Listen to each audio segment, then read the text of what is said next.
Dahil lagi kayo, meron kayong tanong sa akin. Lumilipad, walang pakpak. Walang mata.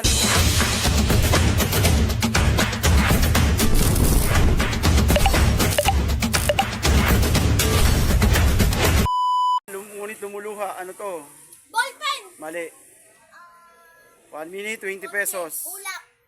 Ano sagot mo? Ulap! Tama, ulap. Ano ba ulap? Katambahan mo. Ano?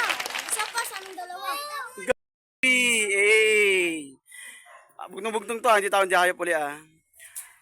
Walang pakpak, lumilipad. Umiiyak, walang mata. Ano kaya to? Napakadali naman ito. Walang pakpak, lumilipad. Umiiyak, walang mata. Ano kaya yun? Napakadali naman ito. 1 minute. Ulan, ulan. Muntik na. Mali. Muntik na sa ulan ah. Yo. Muntik na. Makukuha na ata yung sagot ah. 20 pesos, 1 minute. Malapit na. Isip-isip. 50 seconds. Naku, muntik na. Muntik na makuha ang sagot. Hindi tao, hindi hayop. Ano, bili ka? Maya na. Magbablog pa ako eh. Malapit niya na makuha eh. Ulitin ko ang tanong ha. Lumilipad, walang pakpak, umiiyak, walang mata. Ano kaya ito? Uy, napakadali. Isipin mo na kasi malapit. 4 na letra lang sagot. Ha? Tama, ulap. Galing, nasagot niya. Very good. Palakpakan naman dyan, ulap. Meron ka ng 20 pesos.